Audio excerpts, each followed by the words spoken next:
हमने आपको यह बताया था कि खबरें आती हैं और चली जाती हैं, वो ठहरती नहीं है। लेकिन अगर हम ठहर कर उन खबरों से जिम्मेदारों को खबरदार करते हैं तो असर होता है। अगर इच्छा शक्ति है, बदलाव लाने की बात है तो असर होता है। अगर सीरत में है कि ये सूरत बदलनी चाहिए तो असर होता है। 9 PM स्पेशल महज खबरों की गठरी नहीं, हम हर एक खबर की सिलाई खोलते हैं, सवाल करते हैं और जब आप सवाल करते हैं तो जवाब मिलता है।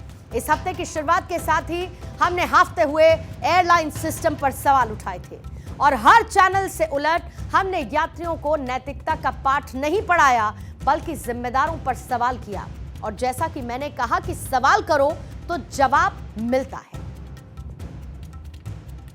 एक यात्री चंद मिनट लेट हो जाए तो क्या ये फ्लाइट उसके लिए चंद मिनट वेट करने पर विचार कर सकती है? ना। सिर्फ खबर दिखाना नहीं, खबर लेना भी जरूरी है। खबर की खदान को कब तक खोदा जाए? जब तक नई खबर ना आ जाए तब तक, या फिर जब तक बदलाव ना आ जाए तब तक। We are the custodians of your trust।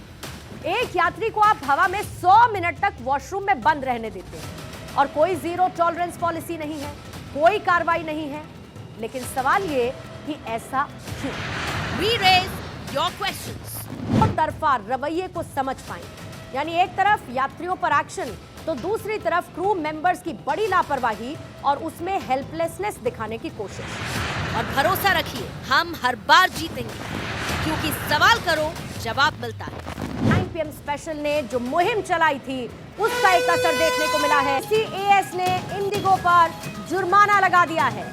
1 crore 20 lakh का जुर्माना लगाया गया है। आपको हमने तस्वीरें दिखाई थी और उन्हीं तस्वीरों में वो यात्री आपको रनवे पर खाना खाते हुए, रिफ्रेशमेंट्स लेते हुए नजर आ रहे थे। Nation's new habit at 9 PM special. मतलब ये है कि हमारी मुहिम की जीत हुई है और एयरलाइन पर कार्रवाई हो चुकी है। तो क्या ऐसे में अब इस खबर से आगे बढ़ने का वक्त आ चुका है? जवाब है नहीं। इस खबर के सहारे अब समय है सिस्टम को जगाने का।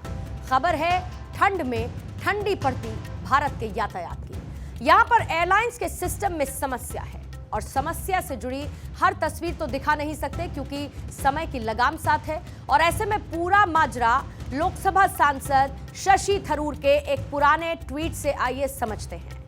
2018 का ये ट्वीट है और शशि थरूर इसमें किसी को जवाब देते हुए लिखते हैं कि cattle class is a well known expression criticising all airlines for herding passengers into economy class like cattle. Look it up. मतलब यह है कि इकोनॉमी क्लास में नागरिकों को भेड़ बकरियों की तरह ट्रीट करना। और खबरें कहती हैं कि शशि थरूर का यह ट्वीट हकीकत के बेहद करीब है। लेकिन भारत की एयरलाइंस में क्या इकोनॉमी और क्या बिजनेस क्लास, सबकी हालत और हैसियत एक जैसी है। एक बार जहाज में बैठने के बाद सबकी स्थिति एक जैसी हो जाती है। सब एयरलाइन कंपनी के रहमो करम पर टिके होते हैं। गुस्सा करना भी मना है क्योंकि गुस्सा किया तो नो फ्लाई लिस्ट में डाल दिया जाएगा। दरअसल भारत में विमानन मंत्रालय को नागरिक विमानन मंत्रालय कहा जाता है और आप आयरनी देखिए, इसमें नागरिक को छोड़कर सबका ध्यान रखा जाता है। Crew members, pilot, airline staff, सभी के समय की कद्र है। शिफ्ट बदलती रहती है लेकिन एक यात्री के समय की कोई कद्र नहीं है। अब आप एयरलाइन कंपनीज की तरफ से किया जा रहा एक मजाक और देखिए। कल हमने आपको बताया था कि किस तरीके से एक यात्री 100 मिनट तक फ्लाइट के वॉशरूम में बंद रहा था। अब खबर यह है कि उसको मुआवजा मिला है, पूरे 5,000 रुपए का मुआवजा। अब आप ये सोचिए और ये सवाल पूछिए कि ये मुआवजा है या फिर मुआवजे के नाम पर मजाक है। और ऐसे में अब एविएशन मिनिस्ट्री ने सो कॉल्ड बड़ा फैसला लेते हुए कहा कि अगर फ्लाइट 3 घंटे से ज्यादा देर लेट होती है तो फ्लाइट कैंसिल कर दी जाएगी। जिसको लेकर अब सवाल यह है कि यात्रियों को उड़ान से कम 1 घंटे पहले हवाई अड्डे पर पहुंचना होता है और 3 घंटे बाद अगर उड़ान रद्द होती है तो उनका क्या होगा? फिर यात्रियों को कितनी देर में दूसरी सर्विस मिलेगी, दूसरी उड़ान मिलेगी और उस ड्यूरेशन में उनके ठहरने खाने की व्यवस्था क्या होगी? विमान में बैठाने के बाद देरी होने पर क्या होगा? क्या यात्रियों को विमान से उतारकर वापस हवाई अड्डे पर लाने की व्यवस्था होगी?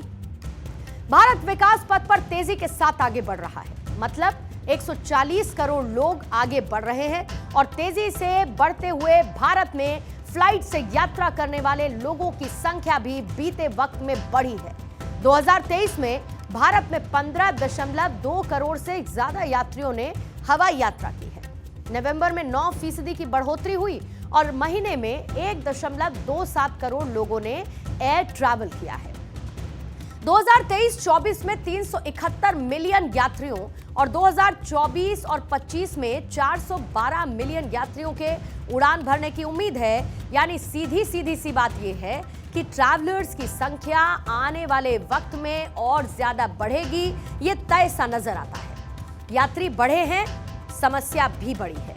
देखिए, ये जो लोग बीते 3 से 4 दिन से फ्लाइट्स को लेकर आती हुई समस्याएं और उनसे जुड़ी खबरें बन रही हैं, ये कोई इस साल की या फिर जो साल बीते साल भर की कहानी नहीं है। ये एक तरीके का पैटर्न सा हो चुका है। ये खबर आम हो गई है और यात्री अक्सर अपने हवाई सफर के अनुभव को लेकर शिकायत करते हैं। लोकल सर्कल्स ने हवाई यात्रियों का अनुभव जानने के लिए एक सर्वे किया है। इस सर्वे की डिटेल्स आपके सामने रखना जरूरी है। इस सर्वे में 78% यात्रियों ने बताया कि पिछले 2 सालों में उन्हें एक या फिर ज्यादा समस्याओं का सामना करना पड़ा और बाकी 22% ने कहा कि उन्हें कोई समस्या नहीं हुई है। मतलब यह है कि 10 में से करीब 8 लोगों को हवाई सफर करते वक्त कोई ना कोई दिक्कत परेशानी जरूर हुई।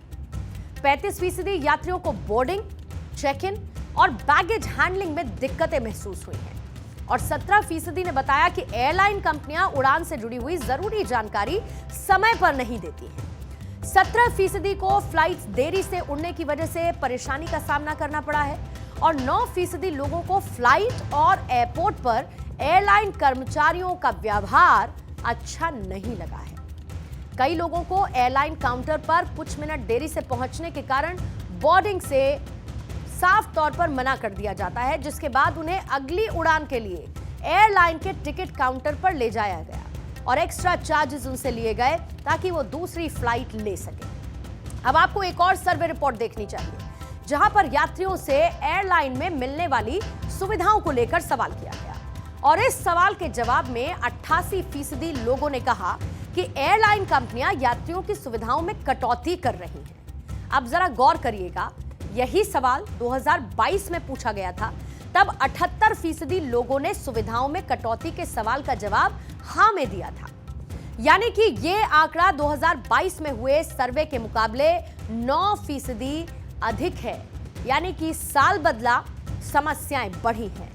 एयरलाइंस के fare are indirectly proportional to airlines की सुविधाएं। यानी कि फेयर तो बढ़ाया जाता है लेकिन सुविधाएं घटती जा रही हैं। केंद्रीय नागरिक उड्डयन राज्य मंत्री डॉक्टर वीके सिंह ने अगस्त 2023 में एक सवाल के जवाब में राज्यसभा में जानकारी दी। 2017 के बाद से अब तक 56,607 शेड्यूल्ड फ्लाइट्स रद्द कर दी गई और इस कारण यात्रियों को 31.83 करोड़ रुपए का मुआवजा दिया गया है। यह आंकड़ा चौंकाने वाला है और यात्रियों के लिए भारी परेशानी का कारण बनता है। खासकर बिजनेस मीटिंग्स हो, मेडिकल इमरजेंसी हो या फिर किसी जरूरी कार्यक्रम के लिए हवाई यात्रा करने वाले लोगों को सबसे ज्यादा नुकसान होता है क्योंकि उनकी एक समय की डेडलाइन होती है। मतलब यह है कि अभी लड़ाई लंबी है, बहुत कुछ सुधारना बाकी है। आज का भारत जो दौड़ना चाहता है, उड़ना चाहता है, लेकिन रुकना नहीं चाहता है, वहां पर ऐसी खबरें खबरदार करती हैं कि सुबह अभी दूर है।